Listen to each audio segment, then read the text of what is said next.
Hola a toda la comunidad de Doctor que nos está escuchando hoy. Hoy tengo el agrado de estar acompañada del doctor Ángel, más conocido como el Sensei en redes sociales, y vamos a hablar acerca de gestión de gastos.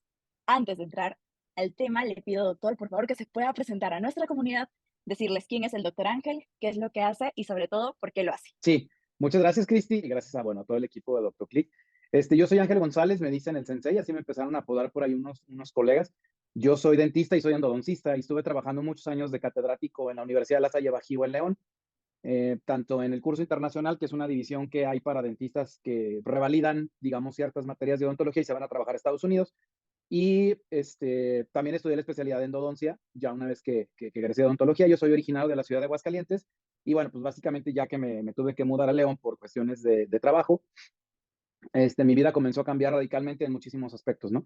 Entonces, uno de esos aspectos que cambió para bien, bueno, yo así lo considero, es que cuando yo regresé de la especialidad y llegué a Aguascalientes para que me empezaran a referir pacientes, pues nadie me refería pacientes, ¿no? Porque tenía muy pocas posibilidades de integrarme como tal a un grupo de trabajo, a una sociedad, etcétera, y normalmente terminábamos ahí como con ciertas preferencias para algunas personas que se podían adaptar a ese medio social. Yo desafortunadamente no era así, era increíblemente introvertido, muy sangrón, como les decimos acá en México, muy especial de repente. Y bueno, pues esa cachetada que me dio la vida fue la de, pues sabes que tienes que, pues te vas a morir de hambre, ¿no? Si no te integras a una sociedad. Entonces comencé a integrarme con nuevos colegas, Colegio Mexicano, bueno, Asociación Hidrocálida o Aguascalentense de Endodoncia, Academia de Endodoncia, y empecé a relacionarme con más personas, ¿no? Eso fue lo que pasó en la parte endodóntica. Por otro lado, Mari, a quien le agradezco siempre todo lo que ha hecho por mí, Mari es mi esposa, ella es la persona que me pone siempre las fechas límites de hacer las cosas, ¿no? Siempre me dice así como que no, tienes que hacer tal cosa y yo siento que tú tienes el potencial. Y la verdad es que sí, siempre creyó mucho en mí desde que era prácticamente un completo desconocido en todos los sentidos. Y bueno, hasta la fecha me ha apoyado siempre, siempre, siempre en todo, absolutamente en todo. Entonces, esa parte me llevó a la gestión, es decir, a saber cómo administrar en este caso un negocio y posteriormente aplicar ciertos conocimientos que aprendí en una maestría de administración de negocios, empezar a aplicarlos en una clínica dental. Y pues la verdad es que nos ha ido bastante bien prácticamente desde el 2013 que comenzamos este camino hasta terminar la pandemia, ¿no? Que fue más o menos 2021, que nos empezamos a dar cuenta que lo que habíamos construido durante muchos años, funcionaba bastante bien, con ciertos altibajos, obviamente, igual que todos los negocios, pero de alguna forma como que funcionaban bastante bien. Y eso fue lo que me terminó. Hay una charla casual con una periodoncista hace muchos años que me dijo, oye, me gustaría aprender a manejar administrativamente la clínica como tú la manejas. Y yo, ¿en serio te gustaría aprender? Me dice, sí, sí, sí quiero aprender, ¿no? Ya después se arrepintió pues de haberme preguntado esto porque vio que era mucho desorden, porque tenía que hacer muchas cosas, porque tenía que programarse, pero eso me dio pie a empezar a dar cursos en este sentido, ¿no? Entrenamiento administrativo para dueños de consultorios y clínicas dentales. Y pues enos aquí, ¿no? Después de ya 11 años, en ese aspecto, Cristi, y comunidad. Genial, doctor. Doctor, y ahí, Sí, para entrar ya a la materia, si bien hoy vamos a hablar de rentabilidad, y es lo que pues, siempre tocamos, vamos a hablar exactamente de lo que es gestión de gastos, porque recordemos que rentabilidad depende de dos factores, ¿no? De ingresos y egresos. Hoy nos centramos en este segundo. Por ejemplo, algo que yo normalmente notaba con algunos doctores era que se preguntaban, ¿debo subir o no el precio porque subió la resina, ¿no? ¿O debo subir o no porque se modificó determinado insumo? Sin embargo, casi nadie te hablaba del costo de hora sillón. Entonces, me gustaría que usted nos pueda explicar qué significa este indicador de costo de hora sillón y por qué es tan importante. gracias, sí, muy buena pregunta.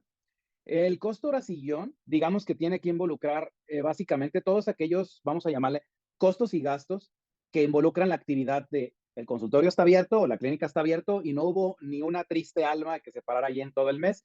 Entonces, ¿cuánto necesito yo producir?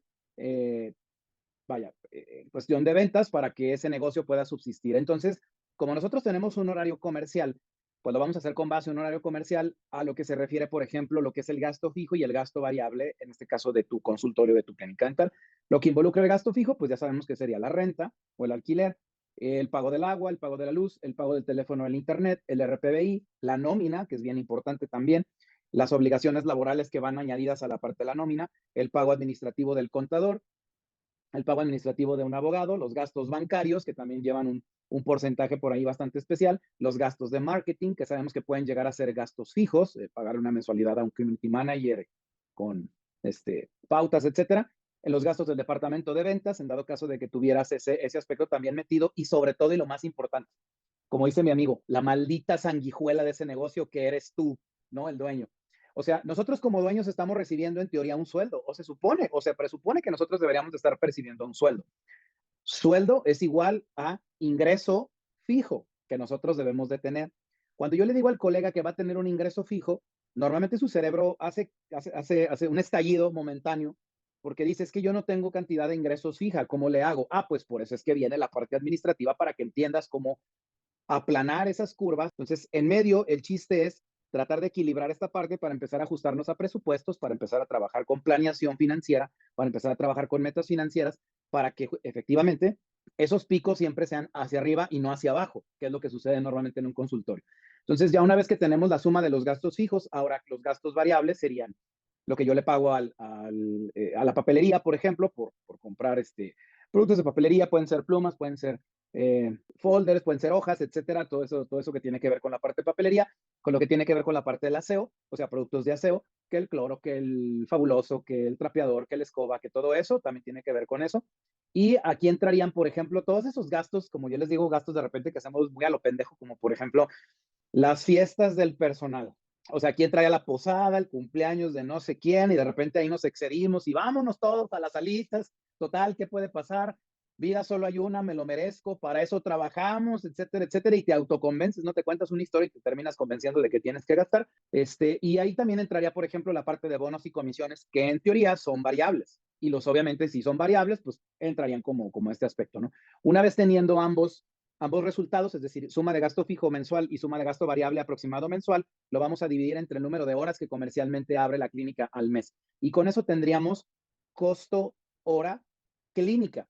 Ahora, si yo tengo, por ejemplo, 2, o tengo 3, o tengo 4, tengo 5, tengo 6, 7, 8, 9, 10, etcétera, sillones, pues entonces tendría que dividir este cociente entre el número de sillones. Y aquí es donde se cumple una de las, pues vamos a llamarle, yo le trato de decir, o sea, en mi lenguaje, ¿no? Como para darme a entender con el colega, es que yo lo que produzco en un sillón dental, pues obviamente normalmente va a ser tanto en gran parte para mí como para mantener el consultorio. Pero si yo tengo trabajando al mismo tiempo a otro sillón, pues obviamente mi ingreso, tanto ingreso producido por hora como gasto fijo por hora, como gasto variable por hora, se va a diluir en dos sillones que están trabajando al mismo tiempo, ¿no? Y aquí es donde empezamos a entender la importancia de tener 2 sillones, de tener 3 sillones, de tener 4 sillones y el pedo que eso involucra, ¿no? Tener 2 sillones, tener 3 sillones, tener 4, tener 5 y el personal que eso involucra, ahí se los traiga. Entonces ahí es donde entra la parte de la gestión, ¿no? De gestión de clínica dental propiamente. ¿Sí? Sí contesté más o menos. Sí, totalmente, doctor. Y por ello es que a veces te das cuenta que este costo realmente es el más significativo cuando quieres poner un precio del tratamiento, ¿no? Porque, o sea, si tú prorrateas, por ejemplo, no sé, subió 30 pesos la resina, pero Ujú. realmente entre la cantidad de aplicaciones a veces no te mueve la aguja, pero si no tienes claro este tipo de indicadores, pues ahí es donde está realmente el grueso de los egresos. Perfecto. Sí, Entonces, de hecho. yéndonos a un siguiente punto, algo que mencionó, por ejemplo, el tema del personal. ¿Qué le recomienda a los doctores, por ejemplo, en relación al pago a sus doctores? ¿Cómo deberían gestionarlo? ¿Como un sueldo fijo, porcentajes, tarifarios? ¿Cuál le cree que es la manera? Y quizás no necesariamente como que todos van a manejarlo de la misma manera, pero podría ser de acuerdo al estadio en el que se encuentran. Sí, esa justamente es una pregunta pero tan amplia, porque yo creo que de esas preguntas recibo, ¿qué te puedo decir? Unas 2 o 3 diarias, que a lo mejor será muy poco o mucho, no sé, pero más o menos me dicen, Doc, es que quiero una asesoría para que me digas cuánto le pago a un dentista. Y yo, pues págale lo que es, güey, pues, ¿cuál es el pedo, no? O sea, no le veo realmente mucho chiste, pero yo entiendo a lo mejor que desde el punto de vista que yo lo tengo, para mí sería muy fácil, ¿no? Entonces, vamos a ponerlo en perspectiva, ahí les va. Lo más importante en un consultorio, una clínica dental es facturar. Y para facturar tú tienes que saber vender. Y para saber vender tú tienes que empezar a entender cómo funciona, por ejemplo, justamente el costo hora sillón, cómo funciona la gestión, en este caso del costeo, que sería yo gasto en el depósito dental tanto, eso no es un gasto variable, la respuesta es no, no es un gasto variable, eso es un costeo, es decir, cuánto me cuesta fabricar una resina, cuánto me cuesta producir una corona, etcétera. Eso en definitiva. Ahora, una vez que empiezas a facturar, una vez que tienes una cantidad de facturación mensual más o menos constante, tú tienes que empezar, o bueno, en teoría deberías de empezar a contratar gente por la cuestión de deducción de impuestos. La primera persona que contratamos normalmente es un asistente multiusos, multipropósito, multifunción que hace 200,000 cosas, ¿no? Ahora, a esta persona le tenemos que estar pagando un sueldo y por obvias razones en México se tienen que pagar obligaciones laborales, que en este caso sería Seguro Social, Infonavit, impuestos sobre nómina y retención de sueldos y salarios. Esas cuatro cosas vienen así, inherentes a contratar a una persona. Eso quiere decir que si yo contrato a esta asistente, que no va a ser odontología, va a ser mi asistente, si yo quisiera contratar a un dentista, idealmente esta persona multifunción debería de estar estudiando o debería de ser un egresado de odontología para que aprenda de ti lo que se conoce como cultura organizacional. Y una vez que aprende la manera en la que la idiosincrasia del dueño funciona, cómo trata a los pacientes, cómo les vende, cómo se dirige hacia ellos, etcétera, entonces la persona que te estuvo asistiendo durante un tiempo pueda transicionar a ser dentista. En este momento en el que transiciona a ser dentista, esa persona tiene un sueldo. Entonces, hasta aquí creo que más o menos está suficientemente claro. Y una vez que la persona comienza a trabajar ya como dentista, yo tengo que empezar a colaborarle no solamente con el sueldo, sino con comisiones escalonadas. Es decir, si tengo una tal cantidad de facturación de esta persona, la persona, entonces yo te pago una comisión de tal cosa. Si tú tienes no sé, una meta más alta, entonces te pago una comisión diferente. Si tienes una comisión más alta, tienes una comisión diferente. Esto lo que provoca es disminuir el costeo de la persona. Porque si tú, por ejemplo, tienes, y hay muchos, porque me he dedicado a asesorar a un montón de colegas que de repente empiezo a arrastrar los números y le digo, pues es que, güey, trabajas para esta persona. O sea, no es que ella trabaje para ti, sino que tú estás trabajando para ella. Yo sé que a lo mejor alguno de ahorita que esté escuchando el podcast va a decir, no, conmigo no pasa, ellos siempre ganan. A ver, no, ahí les va.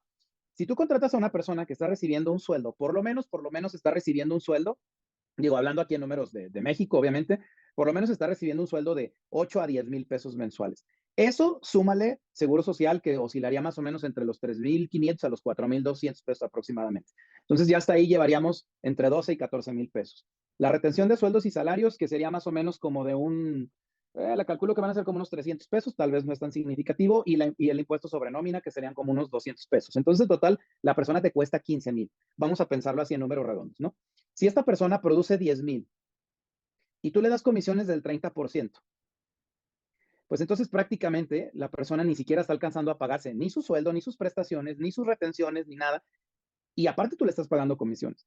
Entonces, por eso es que es importante entender la parte administrativa, porque lejos de empezar a producir, lo que van a empezar a hacer es a trabajar más. Es decir, el dueño trabaja más para poder compensar, para poder cumplir con sus obligaciones. Y eso es con una persona, Cristi. Imagínate que Totalmente. tengan dos o tres o cuatro o cinco o seis o siete y Sí, sean mucho más sillones, es un pedotote. y de verdad que, o sea, hay países como México que la tributación es muy agresiva, el tema del IMSS se lleva una cantidad increíble de dinero, ¿no? Por ejemplo, ahí, solo para hacer la plática, en Perú tienen unos regímenes maravillosos porque cuando tú empiezas, eres microempresa. Como microempresa, no tienes que pagar, por ejemplo, el equivalente del IMSS, que sería salud, ¿no? Entonces, tienes la renta, no es 30% o 29%, sino es 10%. Pero ese tipo de cosas realmente son una súper ayuda. El punto es que, bueno, la gente tiene que estar informada de que existen, ¿no? Y poder usarlos. Pero bueno, en México ahí no tenemos chance. Y sí, un empleado cuesta muchísimo dinero a las empresas normalmente. Genial. Sí. Y realmente esto por ejemplo, ya yendo al tema del tarifario, cuando vienen los doctores que son como trabajadores temporales, ¿no? Solo vienen por determinada consulta. ¿Qué, qué opina en relación de pagarles un porcentaje fijo? O sea, ¿qué en su opinión es mejor, el porcentaje o tener un tarifario? Lo ideal es tener un tarifario siempre, o sea, por ejemplo, con especialistas o incluso dentistas de práctica general que no estén cubriendo un horario, que esa es la característica principal de estas personas que son temporales o transitorias, vamos a llamarle. Ellos están recibiendo una tarifa, es decir, ellos cobran por hacer un servicio. Es algo así más o menos como esto, ¿no? Supongamos que el depósito, el laboratorio dental te dice, yo te cobro a ti, dentista, una corona en $100, ¿no? Vamos a ponerlo así como ejemplo. Entonces, ya tú dala en lo que tú quieras. Eso quiere decir que el laboratorio dental te puso una tarifa de lo que él te cobra por realizar dicho procedimiento. En este caso sería dicho producto, que sería una corona terminada, no sé, algún tipo de restauración que produzca el laboratorio dental. Entonces, tu trabajo obviamente es tomar esa tarifa, convertirla en algo que sea provechoso y que sea rentable y que sea financieramente viable y que sea administrativamente viable para dar un precio público. Entonces, esa es la mejor manera de trabajar con el especialista o con los especialistas que vienen y trabajan y se van, ¿no? Entonces, ahora el único inconveniente es que hay especialistas de varios tipos. Se los digo yo que soy endodoncista en lo particular. Cuando yo recién egresé, y esto lo van a vivir muchos, tú te sientes como el supremo amo maestro de ahí de la clínica porque eres el que tiene el grado de posgrado. Entonces, tú llegas y quieres cobrar las perlas de la Virgen, ¿no? Ya después te empiezas a dar cuenta que pues, todos ahí en la región no trabajan de esa manera, que te están pagando tal vez muy poco, demasiado, no sé, dependiendo del escenario, y que sientes que estás abusando hasta cierto punto del colega, ¿no? Porque siendo honestos, lo más importante al momento de querer yo trabajar como especialista, en este caso yo como endodoncista, es aprender a venderme yo con mis colegas referidores o en su defecto, si voy a poner mi consultorio y voy a hacer odontología general, pues yo tengo que aprender a vender. Y eso involucra que yo soy el que se encarga de ganarse la confianza del paciente, de despejar sus dudas, de cobrarle, de pagar impuestos, de todo, y yo nada más ya así masticadito se lo traslado al especialista para que haga su trabajo. Yo por ese trabajo también tengo que estar cobrando como referidor. Y por eso es que lo más prudente siempre es una tarifa. Es decir, el especialista me dice, yo te cobro tanto, ok, perfecto, mira, querido colega, yo voy a cobrar tanto. Entonces espero que no te moleste esto que voy a cobrar.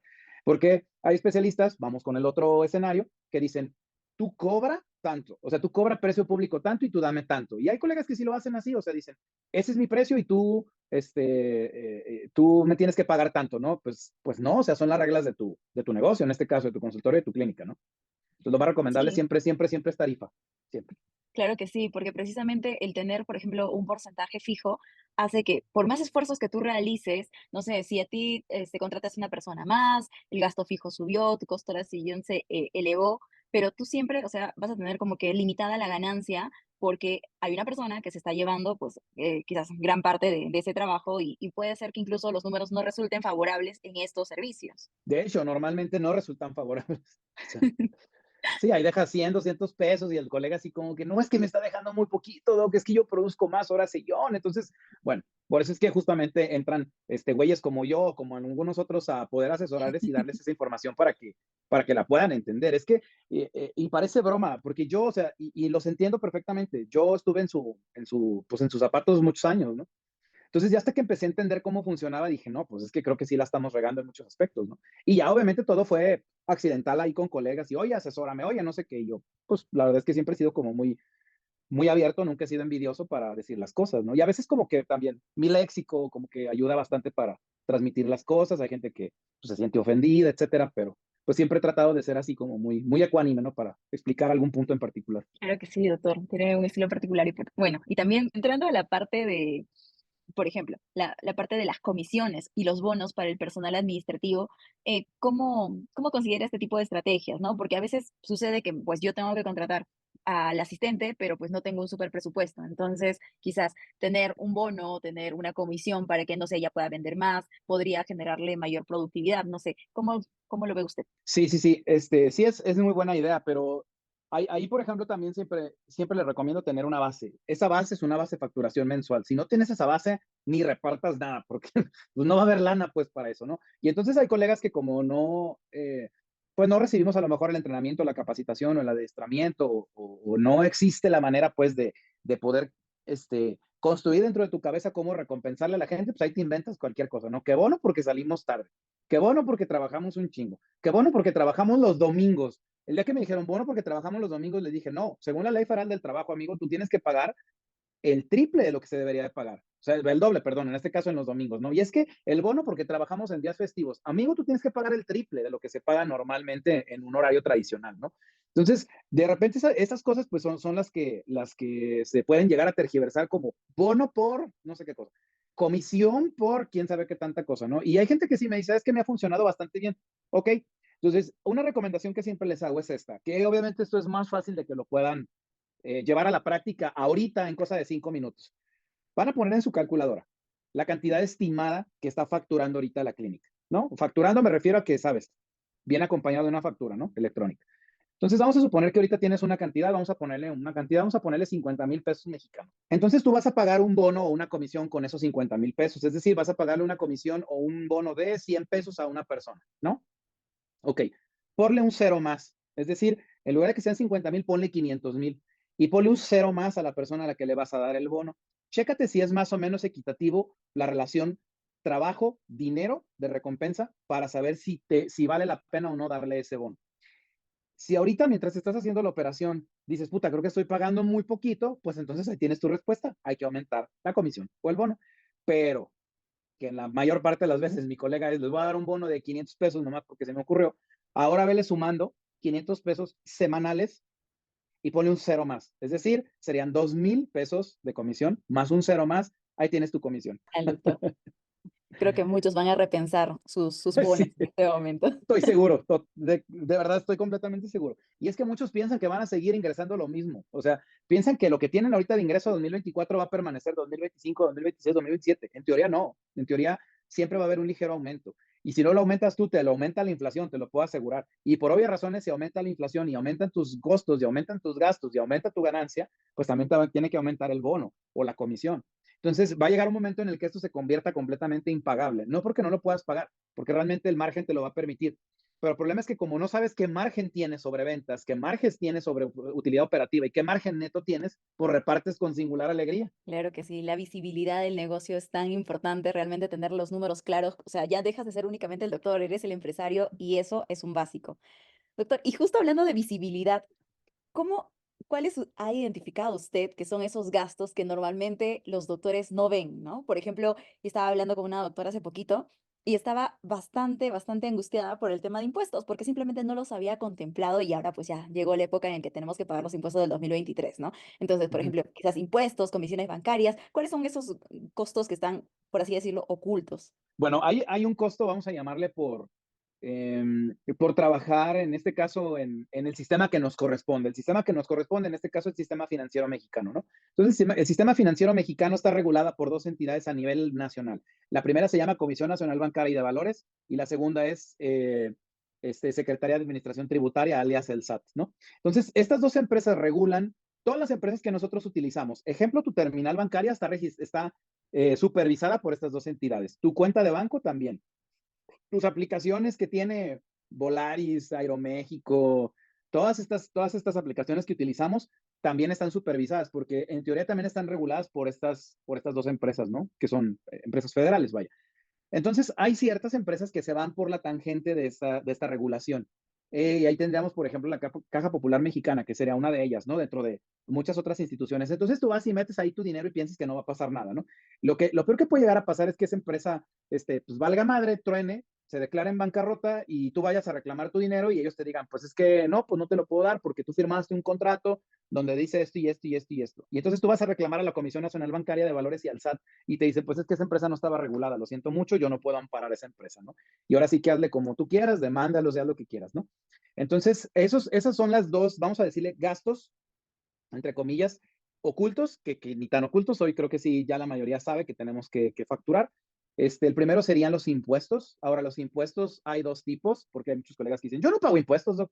Le digo, ¿cómo chingados que no? De hecho, tú pagas más impuestos que yo. Déjame te platico. Tú pagas impuesto al valor agregado, alias el IVA. Tú pagas impuesto especial de producción y servicios, alias el IEPS. Tú pagas derecho de alumbrado público. Tú pagas predial. Tú pagas tenencia de control vehicular o como se le llama. Tú pagas regulación del ambiente. Tú pagas un montón de impuestos indirectos que no son propiamente lo que hacemos la declaración de todas las personas que sí estamos registrados regularmente en el SAT, pero que también están pagando y están pagando demasiados impuestos, ¿no? Entonces, ese es uno de los, vamos a llamarle, gastos ocultos. Y el gasto número dos, y creo que este es el que sí la mayoría lo deja de lado, muchos colegas me dicen, primero me dicen esto, estamos en un entrenamiento, ahí dando un taller, etcétera, y me comentan, ¿sabes qué, Doc? Yo casi no pago comisiones de banco, el banco me cobra el 0.7% por cada operación que yo utilizo su terminal. Y yo, excelente. Y luego de repente más adelante dentro de la misma plática hablamos de meses sin intereses y me dicen, ¿y cómo le hago ahí para cobrar los meses sin intereses? Y yo, pues no, que no te cobraba el banco, papi. Entonces, todas las comisiones de banco, todas sin excepción, están cobradas aproximadamente, para que se den una idea, el 3.5% de la facturación. Independientemente si utilizaste tarjeta de crédito, tarjeta de débito, meses sin intereses, cuando tú prorrateas ese costo bancario, vamos a llamarle, habrá pacientes que te pagan con esas condiciones y habrá pacientes que te pagan en cash y te evites eso, pero tú se lo estás cobrando al paciente. No sé si más o menos me da a entender. Entre menos variantes tengas de estas cosas, de verdad quien te lo va a agradecer infinitamente es tu secretaria. Porque neta hay colegas que dicen, o sea, yo le pregunto a la secretaria cuando doy capacitaciones de equipo, Lupita, que así le digo, ¿no? A la recepcionista. Entonces, Lupita, ¿cuánto cobra un endodoncia? Y lo voltean al doctor, lo voltean a ver.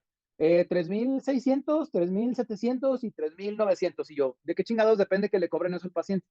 Ah, no sé, el doc. Y entonces ya volteé el doc. Ah, lo que pasa es que hay pacientes que vienen de otro nivel socioeconómico, etcétera. Y, o sea, al doctor le queda claro, pero la recepcionista es un caos porque a veces les cobra de una manera, a veces les cobra de otra, a veces no sé qué, a veces, entonces, entre más estandarizado esté tu clínica va a ser mucho mejor. Ten un solo precio ya, endodoncia, molar anterior, incisivo, etcétera, y ya quítate de problemas, a veces como siento que nos la complicamos demasiado. El tema es porque así nos enseñaron en la universidad, porque tenían resina anterior, resina posterior, resina no sé qué, resina no sé qué. Entonces te quedas con esa idea de que son 4 tipos de resinas, tú quieres cobrar 4 tipos de resina. Y la recepcionista vuelta loca ahí que no sabe cómo cobrarle al paciente. No sé si más o menos respondí tu pregunta. Sí, doctor. Y ya casi para ir cerrando, hay un tema que yo he visto entre el contenido que usted produce y es el fondo de emergencia y estoy segura que la mayoría no tiene idea de lo que es o si saben para qué es, no lo tienen en el consultorio. Nos comenta un Sí. poquito, por favor. Sí, claro que sí. Bueno, el fondo de emergencia, algunos lo vivimos y nos lo gastamos en la pandemia, ¿no? Bueno, quienes les tocó tener el fondo de emergencia, a mí, por ejemplo, en la maestría sí nos comentaron que había que tener un fondo de emergencias, mis compañeros de la maestría también, yo decía, pero ¿de cuánto es? La mayoría me dijo, pues normalmente tiene que ser 6 meses gastos operativos, eso fue lo que me comentaron en su momento. Es decir, que con 6 meses tú debes de tener el gasto programado de 6 meses por si por X o Y razón se llegara a cerrar la clínica porque alguien en otra parte del mundo se llega a tragar un murciélago, nos encerran a todos, pues ya tienes por lo menos ahí 6 meses para poder subsistir con nóminas, con fondo de depreciación, con agua, luz, teléfono, renta, etcétera. Tienes esa parte. Pero a ese hoy en día se le conoce como fondo de contingencias. Hay otro fondo colateral que se conoce justamente como fondo de emergencias o fondo de urgencias, que te va a servir para que no gastes variablemente durante el mes. Ejemplo, se tronó el sillón y hay que comprar la tarjeta de computación de no sé qué tantos diantres y cuesta 11,000 pesos mexicanos, ¿no?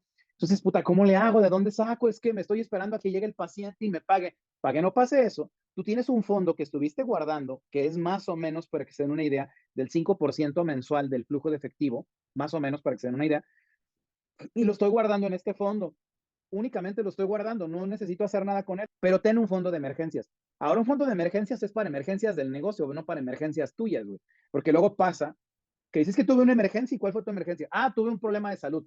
Pues ese es un fondo de emergencias, pero tuyo, güey. De tu sueldo te tienes que estar pagando ese fondo de emergencias.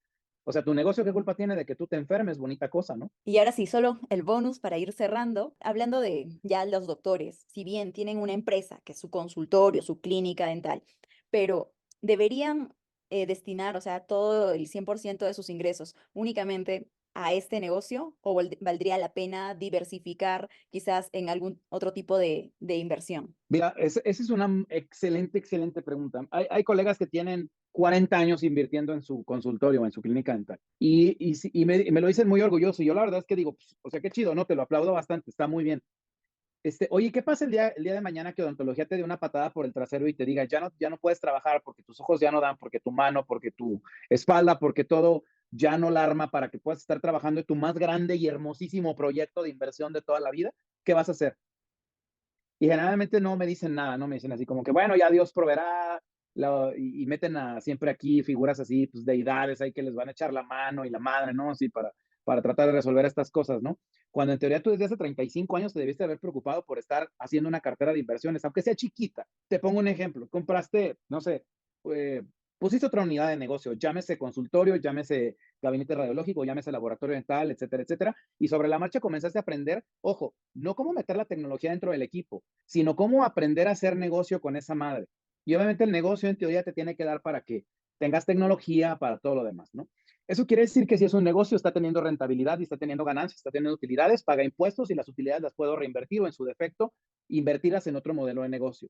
Esa es una opción, ¿no? Tercera opción, pues de que te contrataste un fondo de retiro, ¿no? Para un seguro de invalidez, etcétera, etcétera, ¿no? Que a lo mejor el rendimiento va a ser muy bajito, pero vaya, tienes algo para el día de mañana que la odontología te dé una patada por el trasero y ya tengas ahí esa inversión, ¿no? La tercera opción, que es algo que siempre les recomiendo mucho, si les gusta y si les interesa, son los bienes raíces, que pueden ser terrenos, pueden ser locales, pueden ser casas en renta, etcétera. Y aprenderle al negocio, porque también eso es un negocio, también vas a batallar con la gente, también hay que pagar impuestos, también hay que pagar gastos bancarios, también hay que pagar notario, etcétera, ¿no? Eso es como que lo que les puedo recomendar. Y ya si te interesa, por ejemplo, inversiones en renta variable, que serían inversiones a través de bolsa de valores, también lo puedes hacer. Obviamente con un capital de riesgo que tú estés más o menos midiendo de que si lo pierdes, pues vaya, tienes otras opciones, ¿verdad? Para que te respaldes de esa parte. Y ya por último, ya si te interesa, por ejemplo, la compra y venta de divisas, también puede ser, pues al final es especulación también, pero también puede ser una muy buena opción invertir en esas cosas, ¿no? Incluso también puedes comprar commodities, luego de repente puedes hacer inversiones, por ejemplo, en oro, en diamantes, en plata, en cobre, en litio, en gas natural, etcétera, y lo haces a través de las mismas instituciones que se encargan de hacer esto, ¿no? Entonces, sí, definitivamente, o sea, no es opción. Hoy día creo que sí tenemos que empezar a pensar en esas variantes, vaya, esas 5 variantes que les acabo de dar, porque en un futuro la odontología ya no les va a dar. Entonces, hay que ponerse a pensar justamente en esa opción para ya que estemos, pues más viejillos, no estamos ahí dependiendo de la odontología al 100%. Ay, que llegue el paciente y me pague, mira, con eso me voy a pagar mis medicamentos de la hipertensión, porque a lo mejor ahorita quien está escuchando el podcast dice, no, a mí no me va a dar hipertensión, pues tú no puedes saber qué pasa en un futuro, definitivamente. Entonces, lo que sí sabemos a ciencia cierta y obviamente con muchísima certeza es de que nos va a llevar la chingada. Entonces, pues obviamente hay que estar preparados para eso, ¿no? Genial, doctor. Ha sido un placer compartir en este espacio con usted. Hemos aprendido muchísimo, particularmente me dio mucha información valiosísima y pues nada, no sé si le gustaría dejar sus redes para que quienes nos escuchan puedan seguirlo o algún mensaje final para la comunidad. Sí, claro que sí. Si me pueden seguir, pues hay que tengan oportunidad. Obviamente si empatizan y todo, porque ya que me vean, digo, si es puro audio, luego dicen, güey, ¿de qué chino está hablando? Entonces es Dental Business en inglés, Training, entrenamiento en inglés, entrenamiento de negocios dentales, vamos a llamarles, esa es la traducción. Me pueden encontrar como Ángel González el Sensei, así en Instagram también, en Facebook, en YouTube, en TikTok.